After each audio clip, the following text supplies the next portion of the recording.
Hey, it's Eric Newcomer. Welcome to the Newcomer podcast. Excited to interview Albert Wenger of Union Square Ventures. He just published a book called The World After Capital, and it gave us an excuse to talk about universal basic income, the sort of revolution brought about by this new age of the internet, what he sees as a transformation to a world from an industrial economy to sort of a knowledge economy.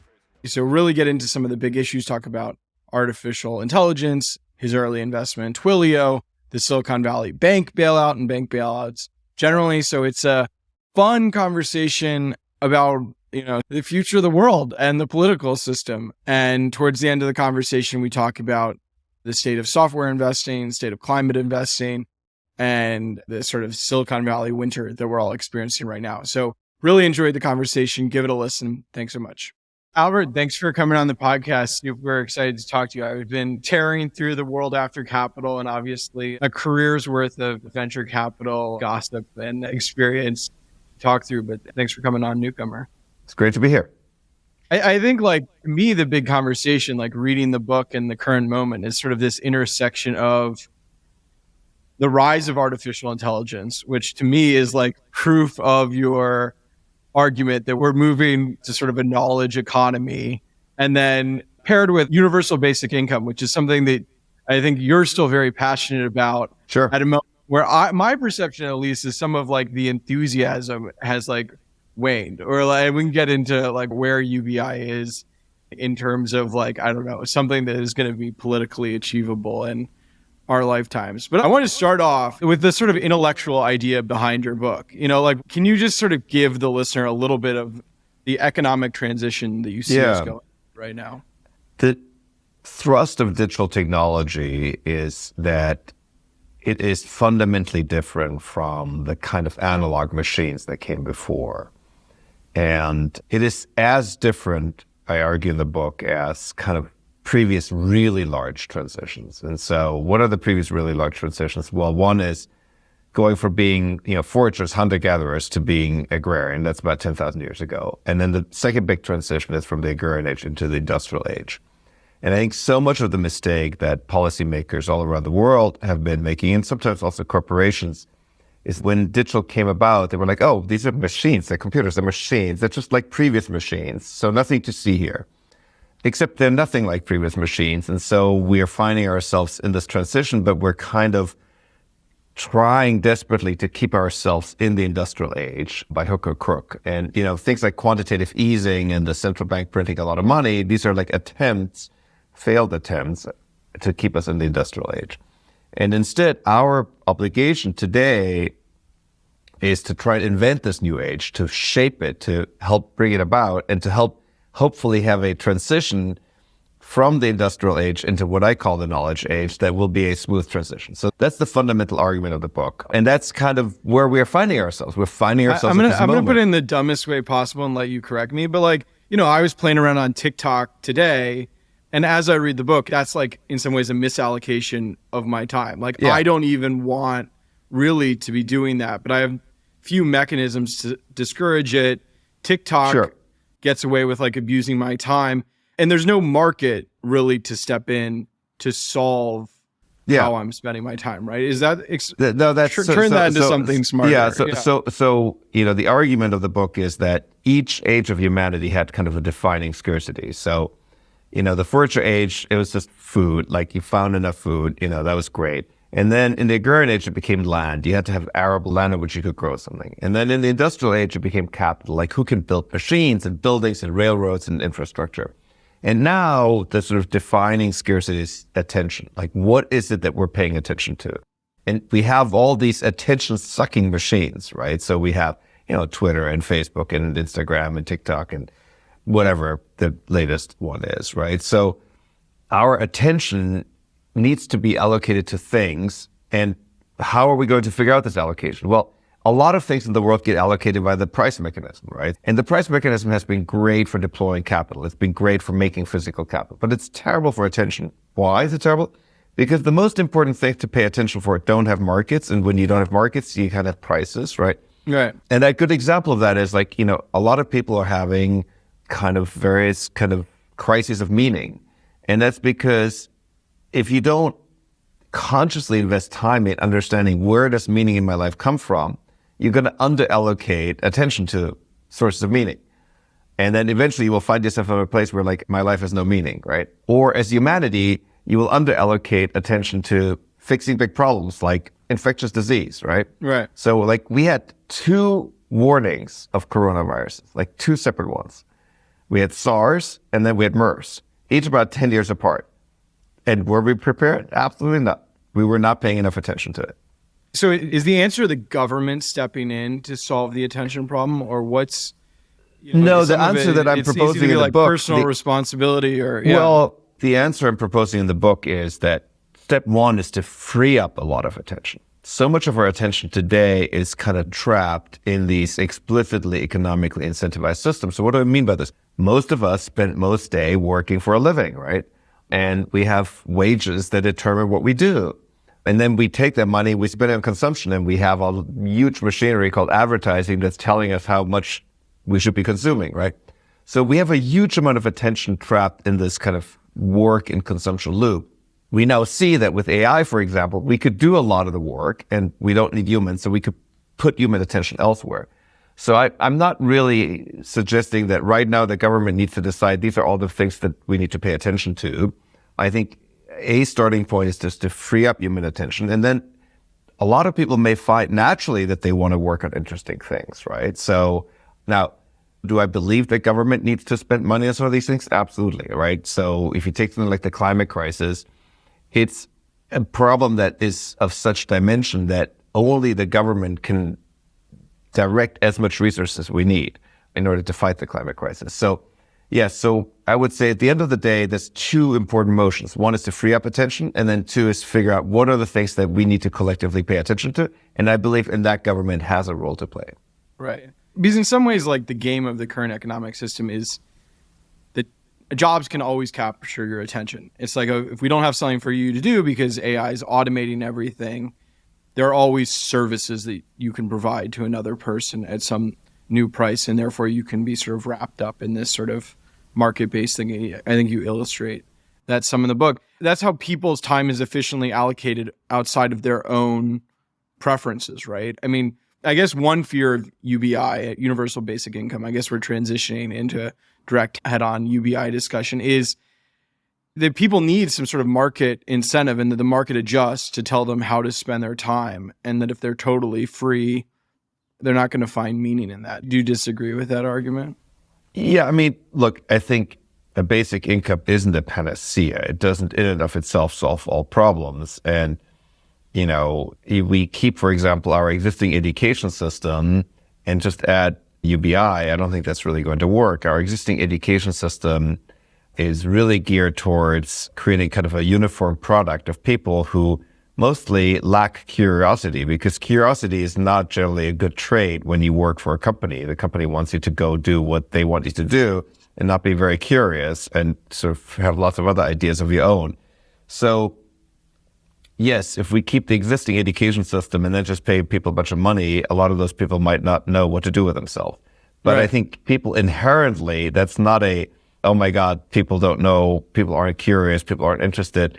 Young kids ask all sorts of questions, mostly to the annoyance of their parents, but kids are curious, they want to learn. And, you know, we also do see that adults retain that to a degree. So, you know, people go and they retire and, you know, some of them do nothing, but many of them take up a new hobby, or they become socially engaged or environmentally engaged or politically engaged, you know, engaged in their community. So I think this idea that people are kind of not going to know what to do with them is wrong. But I do think we need to change the education system where we help people understand what their curiosity is, how to feed it, how to learn on their own, how to be a citizen, all those things that we would want them to be if they have more free time. So much of what you're saying resonates with me, to be clear. I mean, I was sort of the, you know, kid in high school, you know, doing very well in school, but being like, why do we have grades? And like writing columns, like maligning sort of the education system and how conformist it is. And certainly I've been excited by universal basic income, and, you know, I wrote about it early. I mean, Andy Stern, you know, has been a big proponent from Union World. My fiance actually did a documentary on Andrew Yang, so we've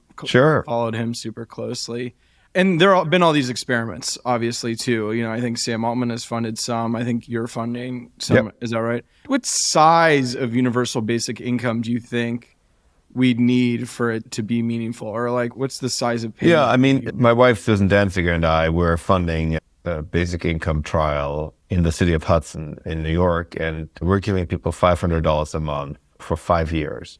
So it was, at the time that we launched it, it was the only small city basic income pilot.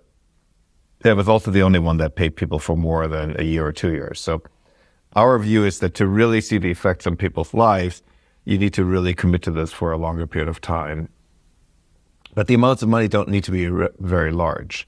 Now, I think is 500 enough? Probably not. Maybe it could be 800 or 1,000, but it doesn't need to be, many thousands. And we intentionally chose a lower amount because we wanted to show that even relatively low amounts, when they're guaranteed, have a really big outsized influence on people's ability to change how they live. What do you think they change about how they live? Well, I mean, we've seen some of the things happening. I mean, ironically, one of the things that people always say with basic income, people will stop working, but actually a lot of in our cohort, just at this point, about 128 people, the work has actually gone up. And that often has to do with that people have things in their lives that, like their car is broken, they don't have enough money to fix it, so they can't go to a job that would require a car to get there.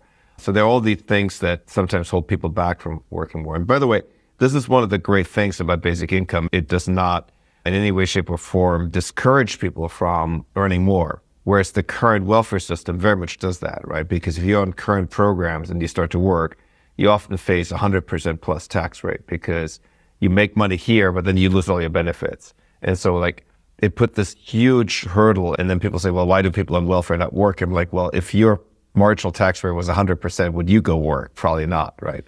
Right. I mean, one challenge with UBI politically has been that in the abstract, both sides can find things to like about it, right? Conservative, you tell about it and they're like, oh, great, we get to strip away some of the bureaucracy of the safety net.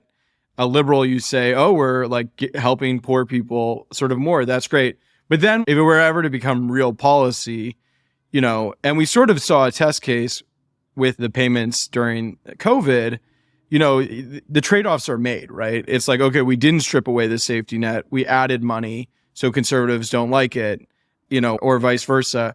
So I guess the question is first, is it about stripping out some of the safety net for you? And how do you see sort of the two sides of the political spectrum actually coming around to UBI? Yeah, I mean, I see, that we're going to need to change everything. And so, so many of the discussions about like this tactical versus that tactical aspect of UBI are kind of mistaken because we have to change everything. I've just mentioned we have to change the way the school system works. We have to change the way the tax system works. People are always like, we can't change all those things. Those things are like, they haven't been changeable. Like, what are you talking about? But the reality is the longer we pretend that we can't change all of those things, the worse the actual transition will be, right? And so, how bad was the transition from the agrarian age to the industrial age, where it was a series of revolutions and then ultimately 2 world wars? That's bad. That's really bad. And guess what? We changed everything. Like, we changed everything. We went from living in the countryside to living in the city. We went from having, these big extended families to having nuclear families or no families. We went from having lots of commons to lots of private property. And we changed the way religion works. Like, we changed everything. And so the irony to me is sort of that this happened only like basically started a couple hundred years ago and finished, call it roughly 1945, give or take. Right. So this is a very recent event. And yet people look at this incredibly powerful technology that we now have and go, oh, a few incremental changes here that will fix it. So like this tactical discussion about UBI to me is sort of mistaken. It's like trying to fine-tune something on a new system that we don't have when we have to build a whole new system, right? And so, like, do I know exactly what UBI should look like? No, but I can tell you that we need something like it for sure. And we need to change education, and we need to change the tax code, and we need to change everything. And so it's kind of always funny when you get caught in these little like, oh, but explain to me exactly how this thing is going to work. Definitely your book has a manifesto-esque, it is sort of like, it is a revolution. I guess my question to you then would be, do you think that most people today believe there's been this sort of economic revolution, right? There's a socialist at Slate who's sort of gaining some popularity. He was criticizing SVB. And a lot of the tactic there is actually nothing is revolutionary in the tech industry, right? I don't know. You can see people on all sides of the political spectrum in some ways downplaying how revolutionary technology has been. Do you think it's a consensus view that we are in the middle of this true economic revolution? Well, it's more than an economic revolution, right? In my mind, I think that's important because it's just a revolution in capabilities. So the way I think of technology is what technology does is it changes the set of capabilities that humanity has. And then the things you can do include both good and bad things, right? So the earliest technology that we had as humans was fire, right? And fire is great because you can cook meat, which gives it a lot more calories. You can make clay and pots and other things, but you can also use it to burn down somebody else's village, right? So I don't see how anybody can look at digital technology and go, oh, this doesn't vastly, and I mean vastly, change the set of possibilities of what humanity can do, right? So for example, I can learn pretty much anything that's ever been taught on the internet for free. Right. That is so radically different from anywhere where we've been, right? I can put some content up that is legible by anybody who's connected to the internet. Right. I now have machines that can talk like a human, right?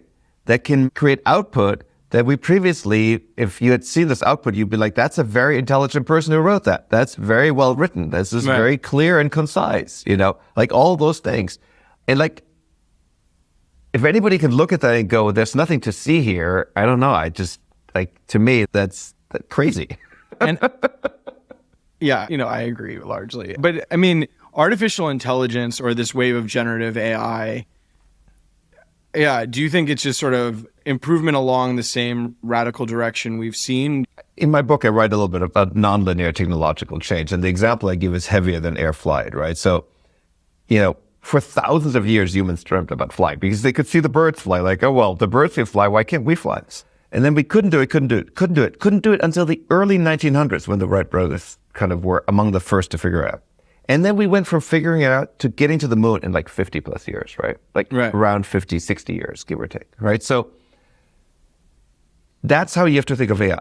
We couldn't do it. Even recognizing faces, something we humans do all day, every day, super easily. Even babies can do, dogs can do, we couldn't do it. And then all of a sudden we can't. And now the rate of progress is just extraordinarily fast, right? And many people in the field have been taken aback by just how fast the progress has been. Right. These are people like Jeff Hinton, who was one of the early pioneers of using neural nets, and even somebody like Jeff is like, I can't believe how much this is accelerating. So this is very real. This isn't some parlor trick or some kind of, incremental thing. This is a complete change in the capability set of what computers can do. And, the writing on this has been on the wall for some time. So even I am surprised by the degree of acceleration, but I have, I've been around computers since I was 13, right, which is well over 40 years ago at this point. I've always been intrigued by AI, and I've followed its development closely, and we have completely reached a new stage of what's possible today. Are you today. making investments? Or? Oh, absolutely. We're making investments. This is going to change the way we interact with machines in a very significant way, and it's going to change where machines can be used. Now, it will always take time, right? So I remember first seeing the web in 93 and going, oh my God, newspapers are dead tomorrow. And then it took 20 years, right? And you can look at GPT-4 and look at the computer code, for example, that it produces and go, oh my God, we're not going to need software developers tomorrow. And that's wrong. We are going to need software developers because the system has a huge amount of inertia. And so getting the code writing capabilities of GPT-4 and more networks to come out there deployed and replacing or, dramatically shrinking, for example, engineering teams, that takes time. There's a lot of people who are like, I've got all these deliveries to, I'm just managing my team, and we don't even have the time to explore how to use this. So for this technology to go from here's its capability set to it's having an actual impact takes some time. Have you announced investments or? We've made 2 investments, one in a company that basically uses AI to understand human emotions better, and one in a company that really reduces the barriers to creation even further. So, think of it like what a macro is in Excel. Like, somebody gives you a macro, they've programmed it, and now you just fill in the formula and it does a lot of things. You can think of this like the same for this type of generative AI. Like, here's a kind of a wrapper so that you can type the simplest thing and you don't even have to be like a clever prompt engineer to go get something done. I mean, USV obviously famously early investor in Coinbase. I feel like there's sort of, we haven't talked about crypto and sort of your utopian vision here. And there's also this sort of cultural clash between crypto and AI world that I don't know if I'm well positioned to articulate, but I feel like you can sense on the internet. I don't know. Do you sense this sort of like, there's some sort of intellectual disagreements between sort of the diehard crypto people and sort of the AI? I'm not sure. These are like always like various intersecting circles, but right. Let me make a couple of observations. One is, there are interesting crypto projects happening to try and create a basic income outside of the state mechanism, right? These are very early and they're very small, but they're interesting. Like and Sam Altman has WorldCoin or what? Well, no, like Circles is a good example. That's a project that Susan and I have supported. There's another project called Impact Markets. There's a project called Proof of Humanity. So there's a bunch of people working on this, and that's interesting.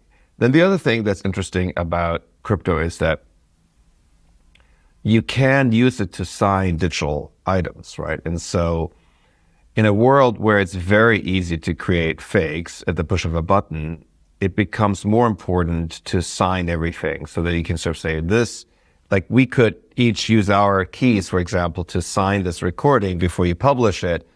And then, that will be the official version. And if somebody, spliced in some content that had me or you saying crazy things, we could be like, yeah, but that's not signed. Like, this is signed with our key. Oh, I see. It's sort of an anti-AI or a defense against, not anti, but it's an authenticity certificate, essentially, right? Yeah. And so crypto infrastructure will turn out to be very useful for that, right? Because we could also take the video asset and persist it on chain. So you can always point to it, it's permanently persisted, it's signed by us. And so, somebody trying to create a fake would not have access to those signatures, and as a result, their fake would be unsigned. So I do think that there are interesting intersections. I also think, for example, that it may be possible to use the crypto type mechanism to incentivize training for an AI. So if you think about OpenAI, they raised billions and billions of dollars, and the training run for GPT-4 alone probably cost hundreds of millions of dollars, like a single training run, right? But then you look at the amount of hardware dedicated in the world to running Bitcoin, and you could kind of see that with the right design, it might be possible to have a decentralized version. Now, there's algorithmic issues and there's issues of latency and all sorts of other things. A decentralized version of like the GPU, like... Yeah, exactly. Yeah. You could have decentralized contribution of GPUs to model training, and lots of current AWS doesn't even seem to have totally figured that out. They want centralized come first, where it's... Well, look, you asked me about the intersection between AI and crypto, and I'm saying I think there's many different ways in which those two intersect, many meaningful and important ways. On the UBI question specifically, like, do you think crypto is the main path for deploying it, or you're more... No, I don't think so. In the book I write about how, everybody's always focused on, we got to, cut these benefits, or going to raise taxes. And that's because everybody's just thinking about the fiscal mechanism. And the fiscal mechanism is one mechanism, and we should make some use of the fiscal mechanism. But we've also been printing a metric ton of money. And that money has been distributed via the bank mechanism where it goes to God knows who, right? And so I'm a big fan of getting to basic income through a combination of the fiscal mechanism and the monetary mechanism. So I think we should switch to whole reserve banking or full reserve banking. And then we should just give money to people directly. You're still growing the money supply as the economy grows, but you're entering the money supplies, entering via the people. People sometimes call this quantitative easing for the people, QE for the people, as opposed to QE for wealthy or the banks, right? And so I believe we have many mechanisms at hand. By the way, that ties it to the current banking crisis, right? If we had whole reserve banking, there are no bank runs, right? In the whole reserve world, there is no possibility of a bank run. The banks are always fully backed. I know you want to talk about this as a sort of utopian, almost like on purpose, but I mean, it's hard for me not to want to know the immediate political moves. To me, like UBI, Andrew Yang, despite wanting to come off as like an independent, ran in the Democratic primary. Like it feels like in America inherently, this is like something that you would need to get the Democratic Party to embrace in order to become sort of policy in the United States. Do you disagree with that? Well, I think in the US, it feels to me like there are a couple of different motions available, right? So one is for a candidate to kind of succeed inside the Democratic Party. I think it's actually also not impossible for a candidate to succeed with this inside the Republican Party. I mean, the Republican Party today is very different from even before Trump. And so it's not impossible that either party gets a candidate that is charismatic and delivers the message and appeals to people, and parties go, well, we'll throw our weight behind this person, right? As has recently been proven to be possible. I mean, I'd love to see it. I find it very hard to believe. Like, to me, my view on like a DeSantis is like, I mean, we saw in the Trump presidency, right? It's like talk a lot about cultural issues and then come in and cut taxes. And it feels like any of the candidates that's going to get support in the Republican primary is going to get people really upset about trans issues and then change and, cut taxes. Like that is like everything that's happened. And in some ways, this is where the sort of, I don't know, political pragmatist versus sort of, I think often in venture, there's a desire to talk in sort of big picture, but then. The reality is, at some point, we're not going to have a choice, right? So at some point, we will be forced by external and or internal events, right? So, I think if you look at the late agrarian age, right? So if you look who was in power politically, it was landowners. And when landowners saw what this new industrial infrastructure could do, they didn't think, oh, here comes the industrial age. They were like, oh, how can we have more land? Like, how can we build tanks and battleships to have more land? And ultimately, this wasn't decided by them. It was decided by others. And I think, we can sit here all day and sort of say, oh, it's hard to make this a political reality, but it'll happen. This current system is past its expiration date. It will not survive. So it's just a question of, are we going to get a somewhat smooth transition or are we going to get a horrible transition? All this is playing out against the backdrop of the climate crisis, which is accelerating at an extraordinary pace too. So there's external forcing functions. There's potentially internal forcing functions. So now, the reason I'm writing the book, the reason I'm going on podcasts like yours is just to say it's not too late to actually make radical changes ourselves and not have them be forced upon us. Right. And it's not too late for that yet, but eventually it'll be too late. And so, I think we are making some progress on things like ranked choice voting. That opens the door for outside candidates. It's not inconceivable at some point that there might be a third party that people might splinter off. And if you have ranked choice voting, they might actually get somewhere. So I don't think we have exhausted the mechanisms. Right. And if the crisis gets bad enough, we may decide that we need more radical change anyhow. So is the crisis, as you see it, a jobs crisis? I mean, to me, that's what people would respond to, right? If AI is taking away jobs in some way, or what do you see the crisis? Or it's a crisis of meaning, or what's the crisis? The crisis is, I think, ongoing deteriorating conditions for a large part of the population, of economically deteriorating positions, ongoing deterioration of the environment, ongoing deterioration of the banking system that we all rely on.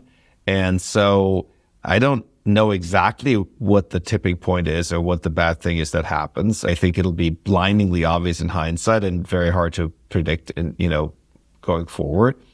But it's not that hard to see what the pressure points are. It's not that hard to see why people are upset. I mean, I think, Hillary Clinton dismissing Trump voters as despicable is a horrible thing. Like, there are people whose lives have been destroyed by globalizations, whose families have been destroyed, who've lost their livelihoods, who've, become addicted to drugs and so forth. I mean, people have very real problems. And now, did Trump want to actually solve those? No, but did people actually have a reason why they were rejecting the system?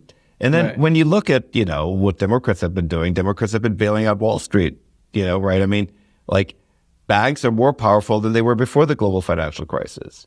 No banker ever went to prison. You're saying because of the Silicon Valley Bank bailout and the related bailouts to that, or? No, I'm just saying, go back to 2008, go back to the global Sure. financial crisis, right? 2008 was extremely bipartisan. I mean, probably potentially a mistake, but definitely a bipartisan move. I mean, do you disagree with the Silicon Valley Bank bailout? No, I mean, we had no choice, right? So, like, the U.S. had something like 300 plus banks that had negative equity. So, like, you can't, like, if you give Silicon Valley Bank depositors a haircut, you're basically looking at shutting down another 300 banks and winding up with like 6 banks in the U.S., you know? So that was never an option. I mean, it's a weird regulatory failure, right? So banks are regulated, and the stuff was visible months ago. Like in November, it was visible that Silicon Valley Bank had negative equity. That was visible in November. And basically, we could ask this question: how do we wind up with this weird banking system where lots of banks failed at the most basic function of banking, which is to think that interest rates might rise, and if interest rates rise, you know, you need to look what kind of assets you're holding, and you know, you need to hedge your interest rate risk. And like, a lot of banks just didn't do it. By the way, very large banks didn't do it, except that very large banks benefited from assets going there when there was a flight to safety. Whereas if you had assets leaving, like Silicon Valley Bank had assets leaving for 2 reasons. Start with burn cash. That's what they do. Right. And number 2, people were like, oh, I can make 4% interest on bonds. Like, so why shouldn't I be holding T-bills instead of being in my checking account? So you have those 2 kinds of cash outflows. Pretty soon you have to realize your losses, which is what they had to do. So point I'm making, there was a Trump administration bill to lower the standards for regional banking. Yeah, but people like to point to that and say that's the reason, but it's not the reason. Bank of America had exactly the same mistake, right? In terms of buying bonds that they shouldn't have, or in terms of holding bonds that were worth a lot less because they were low interest rate bonds and they hadn't hedged the interest rate risk. So when interest rose, it wiped out something like, you know, theoretically 60% of Bank of America's equity. So this wasn't limited. So people are like, oh, this only happened because we changed this. Like, doesn't matter whether you changed it or not. This was all public data. Like, regulators could still have said, holy cow, we need to step in much earlier. Like, we need to step in. Basically, the second the Fed started really raising interest rates, bank regulators should have been like looking at every single bank and scrutinizing it in depth. And that didn't happen. Or if it did happen, they scrutinized it and then decided to do nothing, which you know, is even weirder. So Union Square Ventures wrote a letter to its founders warning them about the Silicon Valley Bank situation. Can you give us some of the backstory? Well, what we did is in November of last year, we went to our portfolio companies and we did not say a word about Silicon Valley Bank. We just went to all of our portfolio companies. Once we had figured out that SVB was at risk, we went to all of our portfolio companies and we said, look, you need to have more than one operating account. You need to keep your money in assets that are, you know, not on the bank's balance sheet for any bank, whatever bank you're with. So like, you know, if you have a lot of assets, move them into T-bills, ladder T-bills, move them into a money market fund that holds T-bills, right? So just don't keep them on bank's balance sheets. So we did that with most of our portfolio companies, which is why we had very little issues. But then on the actual event, you know, as SVB's stock was in free fall, we're like, SVB's going out of business. If you still have money there, you got to move it. And, you know, like, look, hindsight is 2020. Could you be like, oh, well, it's clear that it was going to get bailed out? Okay, but it wasn't clear. And frankly, you know, that weekend was a very fraught weekend where there were people in the administration arguing vigorously for, you know, forcing SVB depositors to take a haircut. Or to allow them to be exposed to the risk that they would take a haircut if SVB's holdings weren't enough to pay them back. I mean, it's possible that SVB's holdings would have been enough to cover everybody without the bailout. No. Not possible. Just like their position was too bad, and obviously too bad is your position. Yeah. I mean, you're complaining about the 2008 financial crisis, but it feels like Silicon Valley isn't willing to bite the same bullet with Silicon Valley Bank, right? I mean, no, the problem is if it had just been SVB, I think there would have been a legitimate argument. But it wasn't just SVB, it was 300 banks. It was never a choice for the government. Like, if it had just been SVB, if like, you know, you'd be like, okay, that seems fair. Like, you know, people backed with SVB. I mean, I think there's this other whole question, like, should people really have to scrutinize their bank's balance sheet to understand that their bank is solvent or not? Let's leave that aside for a moment. Like, if this had been limited to SVB, I think you could have made a strong case for people should take a haircut. But it wasn't, right? And so, like, government had one of two options, like bail out SVB or face a bank run on something like 300 banks in the US. But I think there's still a very live argument about whether the bank run itself was what created a contagion fear for all these banks, or whether it was the key sort of long-term duration issue. You know, like the old saying, how do you go bankrupt? Very slowly at first and then all at once. Right? Yeah. So the bank run on SVB didn't start on that Wednesday or Thursday. It had started in November. Right. Totally. Yeah. By the way, in November already, when they published their 10Q, there had been $3 billion in outflows in the month before. And in the 10Q, there's a footnote that says, if we take our hold to maturity holdings and we mark them to market, here's how much less they'd be worth. Right. And in November, that was all of SVB's equity, all of it. Right. So now you combine that with more outflows, the actual day of the bank run, that was just the finale, but it had already happened. Right. SVB was already a dead bank walking weeks before that. I believe, just for like the listener, like a key piece of this is that then the government comes in and says, okay, we'll bail people out of these hold to maturity positions where if they're held, they're okay. But at the current market rate, they're underwater because you could get a much better interest rate today. And like they could have done that. I mean, this is sort of a criticism of the government where they could have done that earlier and potentially staved off a lot of these issues. That's my point. Right. That's exactly the point I'm making. Like this was knowable. If it was knowable by us as Union Square Ventures, it sure was knowable by bank regulators. But you're making me play libertarian in some way. We derived ours from public information, not like there was no inside information. This is how markets are supposed to work. The government, nobody's totally sure. You're not like, you weren't like going on CNBC and like calling, obviously you gave the advice and like full credit, but I'm saying, you have markets because no one is fully certain. It's hard to have a single government actor who knows. And part of how we've created our banking system is that they can fail. And therefore, that's how we sort of prove out whether they're good or not, right? I mean, that's just how markets work, that you have to allow failures if markets are going to work, right? And if banks are subject to the market system, they need to bail. I would agree with you, but that's my point about the global financial crisis. We let, basically two places fail, and then we bailed everybody else out. And we made it easier for them to basically do the same thing again, which is to screw up royally at a systemic level. So yes, any one of those banks isn't systemic, but if you have 300 of them, that's kind of a systemic problem, right? So yeah, it's one thing to say people need to be able to fail. Absolutely, people need to be able. But large correlated failure in the banking sector is not the market. That's like wiping out like a core piece of financial infrastructure. So I think I'm all for things failing. It's great. And again, if SVB had been some isolated thing, by all means, the government should have just been like, you know what, it is what it is. And, whatever isn't insured, we're going to have to work it out and you'll get whatever you get. Like, absolutely. Would have been great. But it just wasn't isolated, right? Well, they paired the announcement. I don't want to keep on this forever, but they paired the announcement with Signature, which seemed like a troubled bank on its own. In some ways, it helped fuel the narrative that there was this like big contagion risk.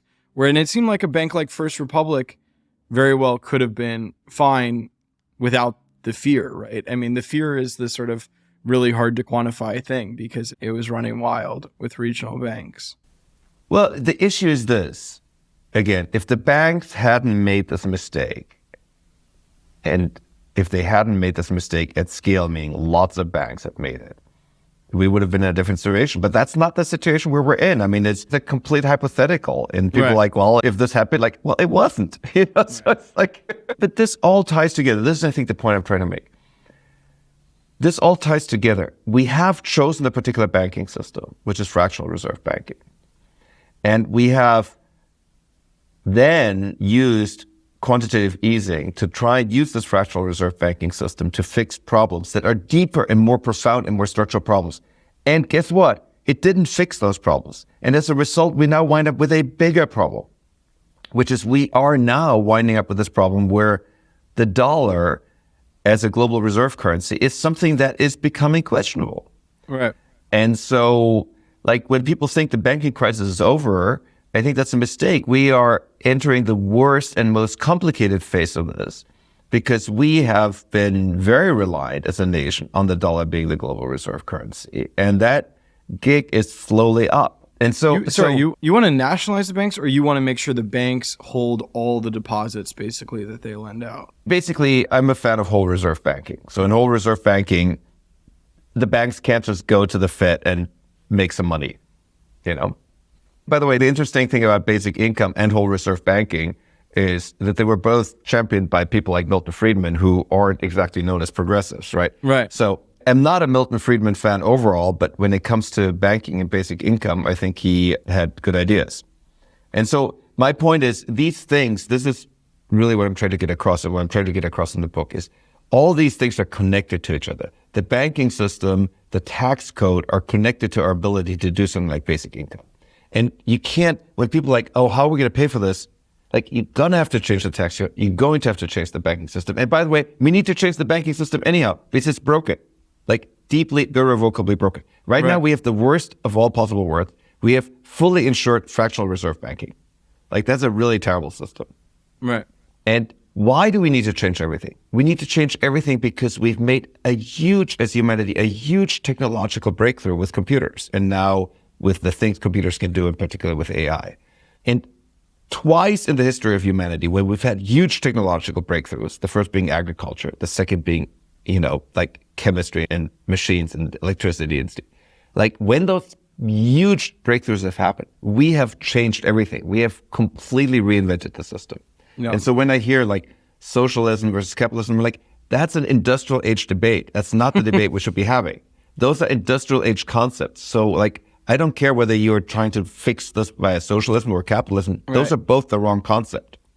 I mean, you talk in the book about, just being an optimist by disposition, and that's something that's, I think, venture capitalists try to hold on to. But I do think, there has been a sense on some of, I don't know, the Andreessen Horowitzes of the world of like nihilism. Like I just hear this vision. I'm like, I don't know if you could sell all your fellow VCs on this vision, because it does require optimism about what government can do or what people can do collectively through some sort of central organization. Like, have you tried to persuade any of the other venture capitalists of the world? And what do you hear back from them? No, I mean, the thing that I find is my book resonates, I find, especially with younger people in tech who, I believe have retained some optimism that we can figure out how to use this technology, not just for bad things, but also for good things.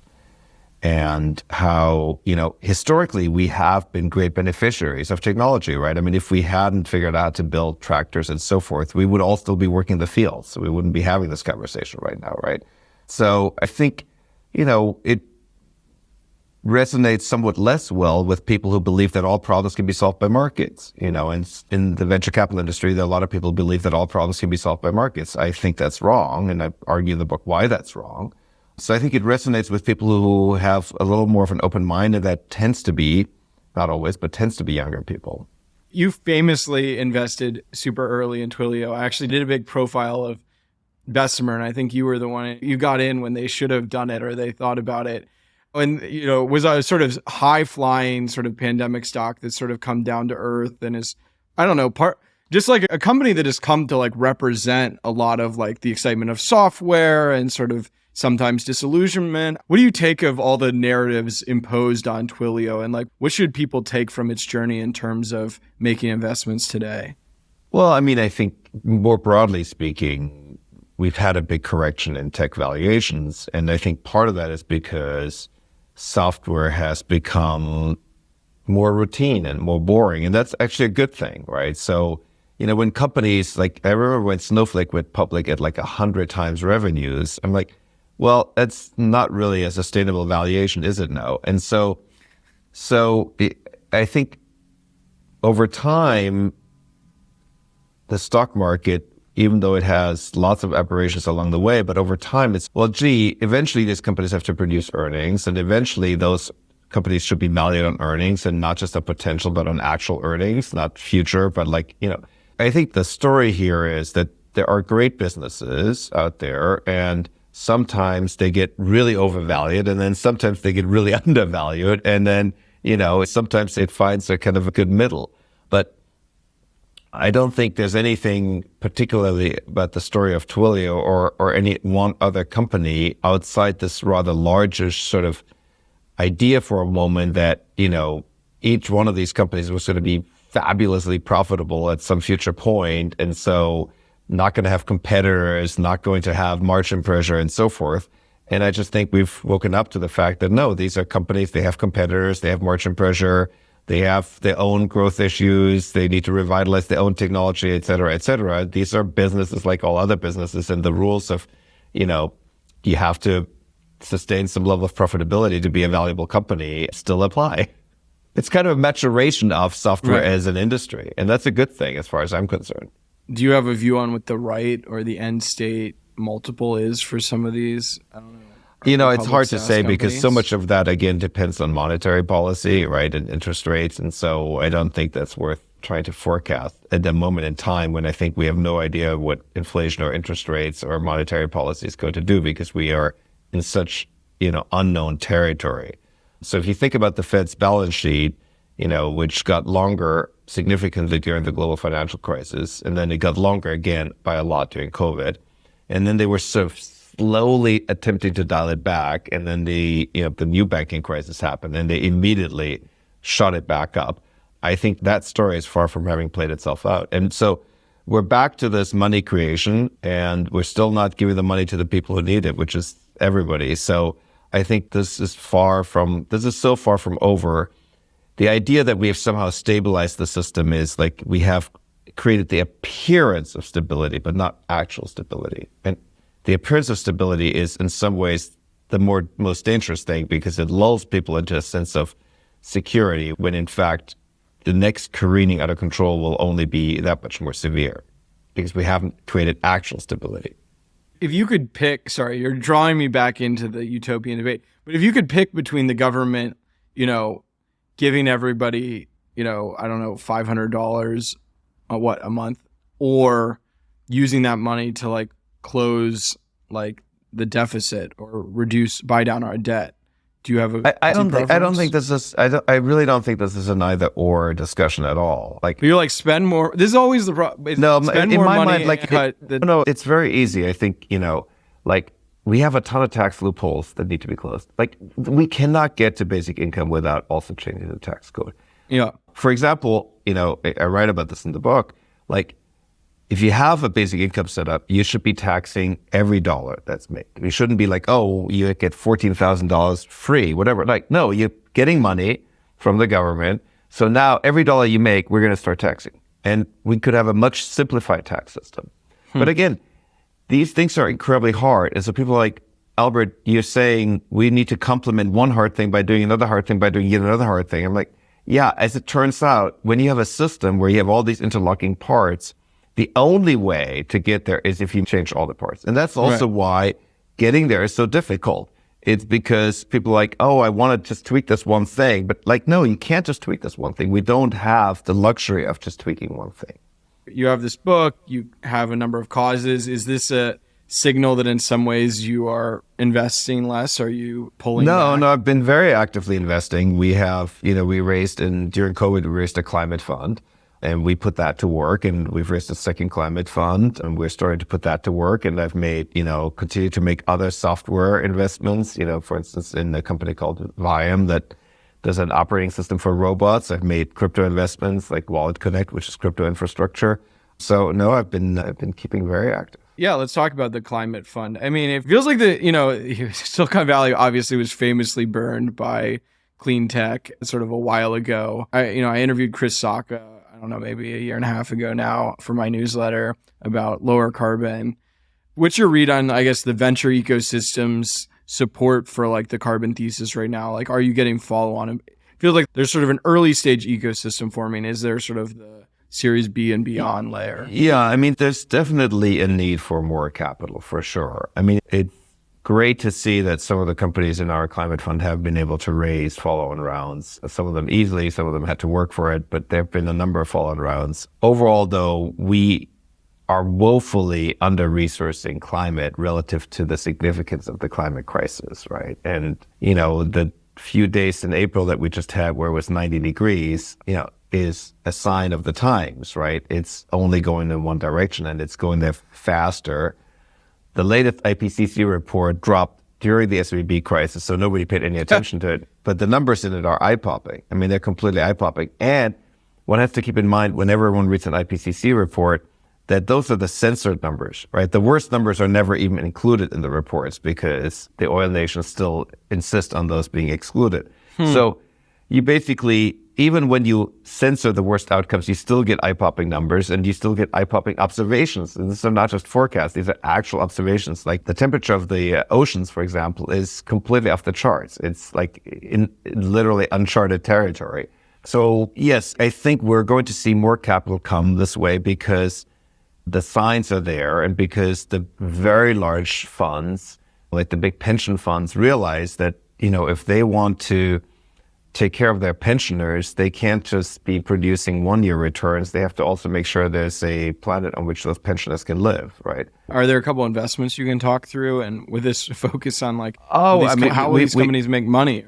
We have made very broad set of investments. We've invested in electrification of transportation, for example. We're investors in a software company for electric vehicles and a charging network in India called Bolt. We're investors in another company that takes existing vehicles and retrofits them to EV called Shift in Egypt. We've done things on replacing fuels with synfuel. So not everything can operate as an EV, like big heavy-duty trucks will have a hard time being EVs because the batteries weigh too much. We have an investment in a company called Remora that captures the carbon that comes out of the tailpipe of the truck. We have an investment in a company called Radiant that makes a very small nuclear reactor. Yeah, I was going to ask you about nuclear. Are you optimistic about those? I know there's some people who think that's going to solve everything. Well, nothing is going to solve everything. The idea that this is it's like, just like UBI isn't the panacea for what we need, nuclear isn't the panacea, right? I mean, the scale of this problem, people still do not have a good sense of the scale of this problem. And the scale of this problem is going to require us to take a large percentage of GDP on a sustained basis and apply it to this problem. I personally said 50% of GDP. People think that's laughable. But whatever you think, it's an order of magnitude, at least from where we are today, in terms of what needs to happen. And so there isn't a single, just do this one thing and the climate crisis will be over problem. Just to give some example, we have way too much carbon already in the atmosphere. It needs to be brought down. And we have the tools for doing that, but we need to deploy them. That means planting more trees. That means building more machinery that can scrub carbon dioxide from the atmosphere and so forth. I feel like it's easy.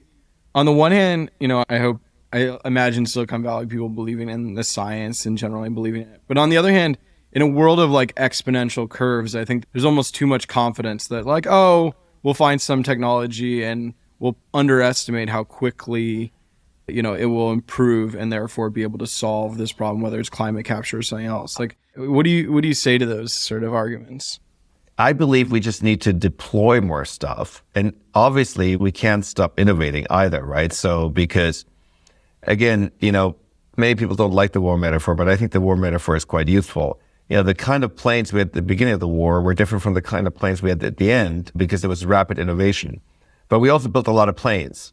And I think we need to take exactly the same approach. We need to take the stuff we have today, build a lot of it. And as we do it, we need to also improve it. And people are working on the improved stuff. It's not either or. It's not let's just wait for the perfect innovation to come along and that'll solve all problems. That's stupid. We got to take the stuff we already have and scale it. And it would also be stupid to say, the stuff we have, that's all we ever need. Let's stop innovating. I just think it's never either or. It's just both of these. Let's deploy a lot of what we already know is working. Forests work. This is well known. Let's make sure we plant more trees. That's easy. We know nuclear works. Let's build more nuclear reactors. That's easy. And then we also know there are these potential huge unlocks like fusion. Let's actually invest in fusion. Let's try that out. Let's, invest in more storage. We have to do everything. And the problem is, in order to do everything, there's some things we have to stop doing. And so part of that is a lot of this sort of random overconsumption of stuff needs to stop for a while. And so private economy jets or what's sort of the or no, I mean people having 70 pairs of shoes, When you raise a climate fund at a venture capital firm, are you selling sort of the same return profile as a your Yeah, I mean, early our stage fund funds? isn't like a double bottom line fund or ESG fund or whatever. We are trying to produce venture style returns. Ask me a few years from now how that goes, but that's the plan. Yeah. And you find, like, are there limited partner? I mean, obviously you raise the fund, but in terms of We do raised you it from think- pretty much the same limited partners that are partners in our other funds. We have a few people who are just in the climate fund because that's what they care about. But by and large, it's a huge overlap with our existing investor base. you think in the venture world, like some of these mega funds are going to go away? I mean, during .com, investors pulled back, some of the LPs pulled back some of their money. And you saw, I'm sure, Founders Fund saying that they were going to shift how they allocated some of their money. Like, I don't know. What do you think happens to some of these like super funds? Well, I think what happened, we can talk about what happened and then we can talk about what may happen. So what happened is that all the very large funds put out a huge amount of money in 21 and then immediately came back to the trough in 22. By the way, same is true for USV. We put a lot of money in 21 and then came back immediately in 22. In 21, a lot of funds got raised, including a lot of new funds. But in 22, only the existing funds raised money. So there was a kind of a flight to safety moment, and there was a moment where LPs already felt very overexposed. And when they felt overexposed, they were not going to lose their slot in Sequoia, let's say. So they were going to give Sequoia more money. So I think the real reckoning is not going to come for some time because all the big funds raised more capital in 22 and have fresh powder. And a lot of them have been deploying it very slowly. So I would say that whether or not these big firms are going to succeed longer term is going to get determined by the outcomes that play out over several years now because everybody's taking the foot off the gas dramatically. And I think the venture landscape, what's much more predictable is that many of the small funds are not going to make it. That is much more predictable. Right. Because there was a huge proliferation of tiny funds and they're not going to be able to raise follow-on funds, even if they had good results in many cases, which is rather unfair, but there just isn't money around because if you combine the fact that big LPs are overexposed to the big funds and have the denominator effect, meaning their public holdings are down, like there's just not a lot of money to go around for the smaller funds. And I think that is very predictable. It feels a little unfair that VCs are getting blamed. You would think you would be judged against your vintage year, right? Like if I launched at the worst time, but I did slightly better, I have some good companies out of it, I'm probably a good VC, instead of getting judged just based on your timing of launching a fund during a particular vintage. But I guess that's just sort of the way Yeah, I it had a works. statistics professor at MIT, Jerry Hausman, who would work into every lecture. He would finish some proof, and usually proof would show that you could conclude less from the data than you thought. He would say, "This just goes to show one more time that life is unfair." Every single lecture, by the way. So, I love it. Thank you so much for coming on. I really enjoyed it. yeah, my pleasure, Eric. Good talking to you. That's our episode. Thanks for Albert Wenger for coming on the podcast from Union Square Ventures. I'm Eric Newcomer. This has been the Newcomer Podcast. Shout out to Tommy Herron, our audio editor, Riley Kinsella, my chief of staff, Young Chomsky for the great music. Like, comment, subscribe, YouTube, Apple. Obviously, subscribe to the Substack, newcomer.co. Thanks so much for listening. We'll see you next week. Goodbye, goodbye, goodbye, goodbye, goodbye, goodbye, goodbye.